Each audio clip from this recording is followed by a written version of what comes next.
Let's move on to graduation. Thank you, Madam President and trustees.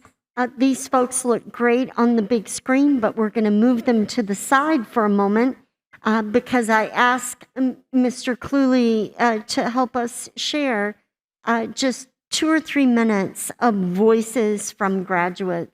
What we know is that every one of these numbers that we're about to review really represents a unique story of a student. Trustee Dupree and I were talking just a couple of days ago about a particular student that we heard speak during graduation. So I appreciate Mr. Cluley, Mr. Nadeau putting this together, and it'll take just 2 or 3 minutes, and then we'll jump into our graduation annual report. As I look into a sea of purple of over 500 students, I see my classmates who have overcome our country's worst health pandemic. We showed the ability to completely assimilate to a virtual world, then transition from virtual back to in-person. If we have learned nothing else over these years, it is to cherish and appreciate the experiences we were able to have. I think I agree a lot with this kind of renewal of vigor at the very beginning, that I wanted to weather the storm. But I think for me, like very quickly, just a couple months in without a lot of the social interaction, it just became extremely like boring and tedious for me. And eventually it just seemed very much not worth it, even though I did have perhaps more time to develop academics. I was the drum major of the Skyline Marching Band, and we usually have a junior and a senior, and you spend your junior year kind of learning from the person who's done it before. And my junior year, I didn't have that. So my senior year, I kind of had to figure it out on my own. And I think there were a lot of us who had a similar experience of we were in a leadership position without having had the year before to prepare for it. And on the one hand, that was really, really difficult. But on the other hand, I feel like I saw it as like an opportunity to... I've always wanted to have good grades. I've always felt like a schoolgirl. I'm not afraid to work hard. So when I started to make up my credits, it gave me hope. I knew I was going to graduate. Pathways is amazing. It gave me a second chance to get to the finish line. I still have absolutely no idea what I want to do for the rest of my life, but thanks to community, I have confidence that whatever I decide to do, I'll be ready for it. There were times when I thought I will just never be able to graduate from high school. But when I had my son, I thought to myself, I can't keep doing this. I can't keep making smaller amounts of money and getting fired because I was getting distracted. I got proactive and started researching options, and I found adult pathways. When I saw they had a graduation ceremony like the one we are at right now, I was ready to talk to whoever was in charge of the program. I never had a prom, I've never had a homecoming or a fun event that I went to in high school. When I was failing in school and my friends were graduating, I would see them post on social media about their graduation ceremonies, and I would think, I would just hope that I could have something like that in my future. The people at Pathways recommended me to go to Washington Community College while I was finishing high school. So as I graduate, I'm already taking college classes. Very nice. Very good. So just a reminder that behind every one of these numbers is a story and a student and a family. We have prepared for you the annual graduation report, trustees. As many of you who attended our graduations or watched them after the fact understand, this graduating class was impacted for the majority of their junior year. And so we're really proud of their work to achieve graduation. Trustees, we do see in this data disparities that we've long been working on, disparities among African American students, Hispanic students, students who are English language learners, economically disadvantaged students, and students who are served on an IEP. We do see progress in our 5- and 6-year graduation rate. The work that we've done to have our students be supported, even in the Ann Arbor Public Schools, we just want them to finish. And we have many programs and outreach and support so that our students feel welcomed and supported to finish in their 5th year or 6th year, and you're going to see that demonstrated here. We are going to share some more detailed data on our students who are English language learners, because that group, the nature of that group has changed dramatically over previous years, and it's important to understand that so we can understand how best to target our interventions and supports for that group. So with this, Dr. Berger, Ms. Parks, and Ms. Linden will walk us through our annual graduation report for 2021. Thank you. Thank you very much, Dr. Swift. We'll begin, Andrew, if you wouldn't mind, by sharing our graduation report. And Dr. Berger is going to walk us through several of our graphs and slides, but today he'll be sharing with us the AAPS progress over time, our 4-year, 5-year, and 6-year graduation rates, as Dr. Swift mentioned just now. As we do every year, comparing our data to statewide measures, county measures, similar districts who have as similar demographics and size as possible, and also our high-performing Michigan districts, which we do each and every year. And finally, sharing those dropout rates over time. So I'll hand this over to Dr. Berger to take us on this journey. Thank you very much. So good evening, trustees. Good evening, community. We've got a lot of sort of data slides to go through here, and I'll try to get us through them with minimal problems, and try to give the takeaways as we go through. So the first slide that you're looking at here, what you're looking at is our 4-year graduation rate. This is sort of the main result. The purple dashed line that you see there is the line of best fit over time. So everything we're looking at here is over 10 years, if we're looking at just the AAPS. So over the last 10 years, you can see that happily our graduation rate has gone up. You can see that purple line with a positive slope. And also, another piece of good news this year is that we retained our over 90% that we achieved last year that we'd been working on for a number of years for our 4-year graduation rate. So that's the first news and the good news that we have about the 4-year rate. If we can go to the next slide. So the second slide that you're looking at now is comparing Ann Arbor Public Schools to the entire state of Michigan results. What you'll notice as you look at this, the Ann Arbor is the blue bar and Michigan is the green bar. And you will note that in almost every student group that we have broken out here, Ann Arbor is exceeding the statewide rate of graduation for 4-year graduation rates. The only exception to that is our English learners, which as has been previewed for you, we're going to talk a little bit more about that later. But that's the only area of sort of concern that we see from this slide. But in all other student groups that we're looking at here, we are exceeding the state rate, which is also a piece of good news. So if we go on to the next slide. So there's a lot on this slide, but know that the next 3 slides break this down into more manageable pieces. This is just sort of an overall look, but let me tell you what we're looking at here. If you look at this slide on the left panel, you can see the graduation rate. This is again our 4-year graduation rate for Ann Arbor Public Schools in blue at the top. And then we have several different types of other districts. We have the other districts in our county. We have a group of districts that are similar to us. And that was something that was done some years ago. And to see which districts were comparable around socioeconomic, race, ethnicity, special populations, a lot of different things we're taking into account there. And then finally, at the bottom of this left panel, you'll see the high-performing districts in the state. On the right-hand panel, this is the number of students. So we're not just comparing the rates of graduation, we're also looking at the sizes of these districts to see what's comparable and what isn't. If you go on to the next slide, Mr. Cluley. So this is the same thing you just saw, with the exception of just being that top group of county districts. So you can see where Ann Arbor is amongst our county districts. Obviously, we're a much larger district than any of these other ones on here, as you can see from the panel on the left. But our rates are kind of right in the middle compared to the rest of the county. Interestingly, what we find if you look deeper into the demographics of all these different districts is that the districts that have higher graduation rates than us have lower proportions of our 5 identified groups.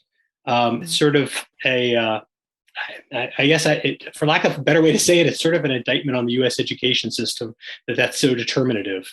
But that's the case here. That's what I found when I dug into this data. If you will go on to the next slide, please. So this is us compared to what we have identified as comparable districts in the state. And you can see we're pretty much right where our comparable districts are.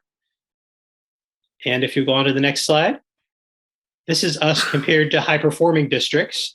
And as I said before, if you look at the high-performing districts here, obviously they have high graduation rates. That's what defines them as high-performing. But it is, in all these cases, all of these 5 high-performing districts have lower proportions of the student groups that we're focusing on than we do. So it's just they're not really demographically similar in some interesting ways. So if we can go on to the next slide. So this is a similar look to what you saw, except that instead of comparing to district-wide, we're looking at our 5 groups of students of focus and comparing Ann Arbor rates to, in blue again, to other districts that have similar demographics. Again, this slide has a lot on it. The next 3 slides give a little bit closer look of each of these. Actually, the next 5 slides give a closer look to each of these. So if you'll go to the next slide. So here is a comparison of African-American student graduation rates for Ann Arbor and these similar districts. And at the bottom for comparison, you have the rate of all students for those districts. So you can see where there are gaps. Again, much like the NWEA, we can see in all 5 of these student groups, there's a gap between what you see for all students and what you see for the student group in question. So I'll just leave this up for a second and let everybody look at it. And then if we go on to the next slide, this is a similar look, but for looking at Hispanic students. And again, I'll just kind of let you look at these. The next one is for students who are identified with having an IEP. Yeah, continue. So this is our economically disadvantaged students. Again, looking at Ann Arbor versus similarly made up districts.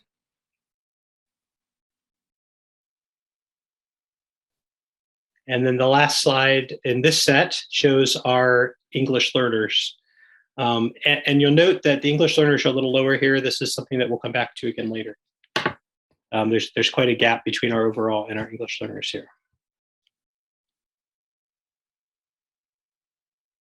If there are no questions about this set of slides, let's move on to the next part. So again, there's a lot on this, but this is going to be broken down over the next several slides. Basically, what you're looking at here, though, is Ann Arbor students in the different student groups over time, over the last 10 years. The dark blue bar is our 4-year graduation rate. The purple bar that's coming out of the top of it is what's added in our 6-year graduation rate. And of course, we don't have 6-year graduation rates for the last 2 years yet, 2022 and 2021.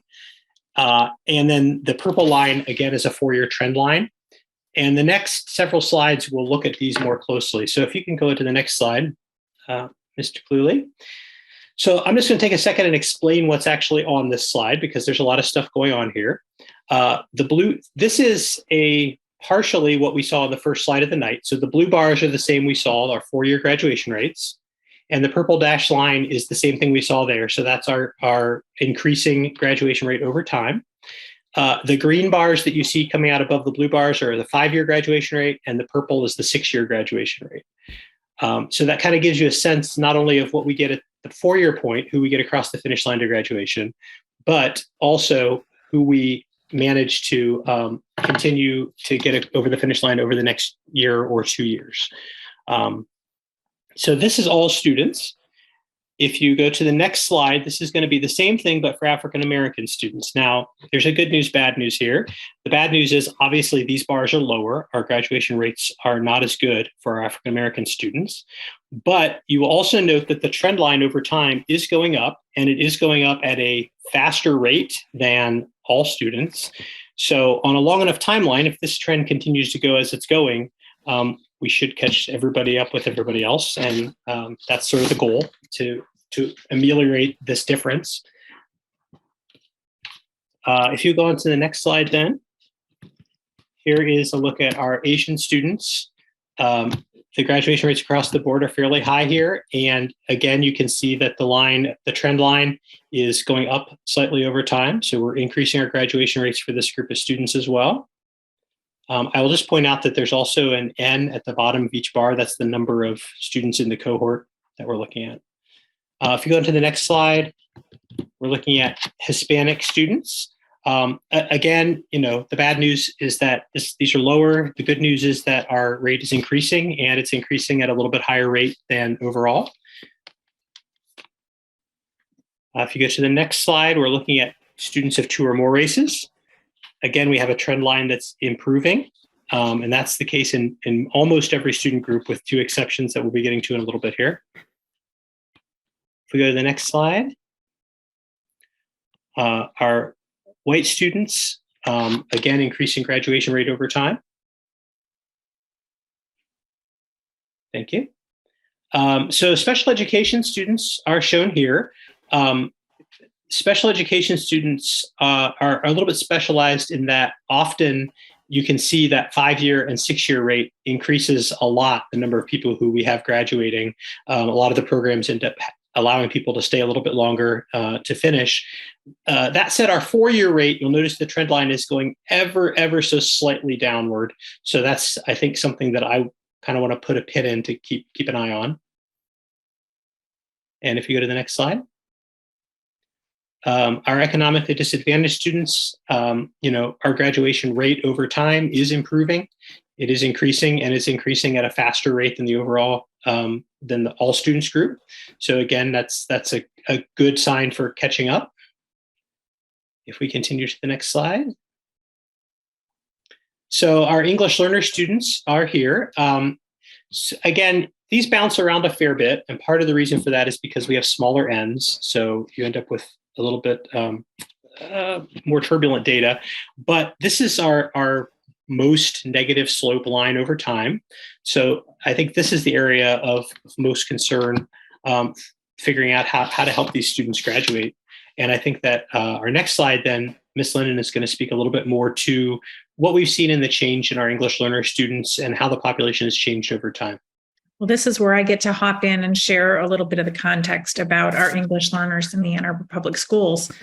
And as Dr. Berger has been sharing trends, there's another trend that we're noting and experiencing with our English learners, and that is twofold. One is an increase in the number of English learners coming into our district who enrich us, and we are thrilled to receive. And the other is the level of need of those incoming students. And so some data points on this slide, and certainly there are many ways to share, but we've highlighted a few here. Context in 2017, for example, we served 1,472 English learners in our schools. And now, several years later, we are serving 1,747. That's an increase of 275 students learning English in our schools. That's a 19% increase in a short period of time. Of those 1,747 students, 660 of them are considered newcomers. These are students new to the United States here in their first, second, or third years. And so that level of need follows. We are also seeing a growing number of students entering our doors under a category of SLIFE, which stands for Students with Limited or Interrupted Formal Education. And these are students who have missed at least 2 years of age-appropriate schooling for many reasons, coming to us through war-torn countries, places where they are needing to leave that country for many reasons. And so many of these students are refugees, and we are a beacon of support and welcoming in our state. So I just want to, at this moment, recognize Cheryl Call and Huda Harajli. Huda is our coordinator for English learner programs, and Cheryl Call previously held that position, and the two of them continue to work together. Under Huda's leadership, we are seeing some important shifts and trends and changes. but we are also being called in by members of the Michigan Department of Ed often to help other districts with their programs and the work that we are doing here. So while the graduation data doesn't show that work, we did want to share some context about it and to show you and the community how hard we are working with urgency to support our students. Finally, that last bullet point shares just some national data for context that the dropout rate, unfortunately, for English learners in the US is 25%. So we understand those data and what the future holds for students who don't receive the kinds of services and supports they deserve when they come into our schools. And we want you to know it's a big part of our equity work, and we'll continue to work hard. The final two slides are looking at our dropout rates over time. And generally here we want the line to be going down over time, not up like the other ones. So this is a good thing that over our 4-year rate, you can see this purple line is our 4-year trend line is going down. 2021, we got to under 2% of dropout rate, which is a good place to be, but there's more room to go there. And if you go to the next slide, this gives a very similar look to what we were looking at previously, where we're adding on the 5 and 6 year rates. So, what will sometimes happen is that a student, will not be labeled as a dropout. They're continuing on maybe, or we don't know for sure what they're doing. And then if they don't graduate at that 6-year point, they officially become a dropout. So that will take those rates up a little bit for 5 and 6 year. So yeah, that's the final slide. If there are any other questions, I'd be happy to take them at this point. Thank you, Dr. Berger. I just want to point out that getting under 2% was a big progress step. Now, the trustees and I and all of us want to get to 0%. That is our goal. And yet we are seeing, and I just give a shout out, Mr. DeAngelis is joining us, a shout out to all of our AAPS teams, and especially our high school teams who have ratcheted up that level of support, monitoring students from the very first semester of their 9th grade year. So they find out when students are getting off track and they begin to support them to make up credits as they go so that they don't end up in the junior and senior year so far behind. So I just want to point out that this downward trend line is directly related to a number of supports trustees that you all have supported and that our team regularly carries out. So Thank you very much. We appreciate the report. All right. thank you all. Have a good evening. Thank you. Thank you.